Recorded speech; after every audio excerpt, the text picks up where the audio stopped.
হেমন্তের শেষেও দেখা নেই শীতের আমেজের। জলবায়ুর এই পরিবর্তনে জনজীবনে পড়েছে বিরূপ প্রভাব। এ নিয়ে বিস্তারিত জানাচ্ছেন আমাদের রিপোর্টার প্রীতম সরকার। জলবায়ু পরিবর্তনের প্রভাবে ৬ ঋতু আর আগের মতো নেই।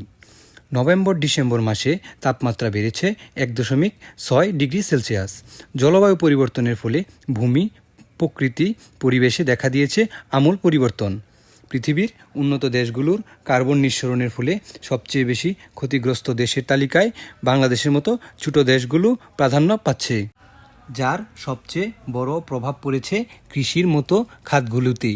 ভরা রবি মৌসুমেও দেখা নেই রবি ফসলের, যার কারণে চাহিদার তুলনায় বাজারগুলোতে দেখা নেই মৌসুমি সবজির।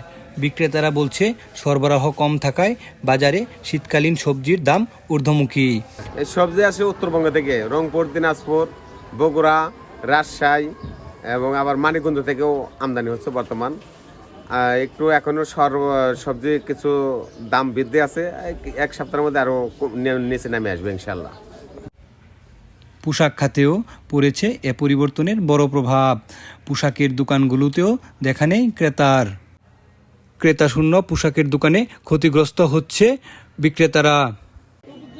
জিনিস কিনতে যায় জিনিসের দাম লাই বেশি, কিন্তু বেচতে আইলে তার যা দাম কম কয়। শীতটা বেশি পড়লে পারে আর একটু বেশি দামে বেচা যেত, শীতের কমের কারণে জিনিস দাম বেচতে পারতেছি না। আবহাওয়াবিদরা বলছেন গত ১০০ বছরের গবেষণায় দেখা গেছে গ্রীষ্মকাল দীর্ঘ ও উষ্ণ, যার সবচেয়ে বড় প্রভাব পড়েছে কৃষিভিত্তিক দেশগুলোতে। পরিবেশবিদদের এক গবেষণায় দেখা গিয়েছে যে গত ১০০ বছরে প্রতি বছরে কিন্তু পৃথিবীর তাপমাত্রা বেড়েই চলছে। জলবায়ু যে পরিবর্তন হচ্ছে এই কারণে কিন্তু আমাদের পরিবেশও কিন্তু মারাত্মক হুমকির সম্মুখীন হচ্ছে। গবেষকদের দাবি, উন্নত দেশগুলোর কার্বন নিঃসরণের সচেতনতায় পারে পরিবেশের এই মহাবিপর্যয় ঠেকাতে।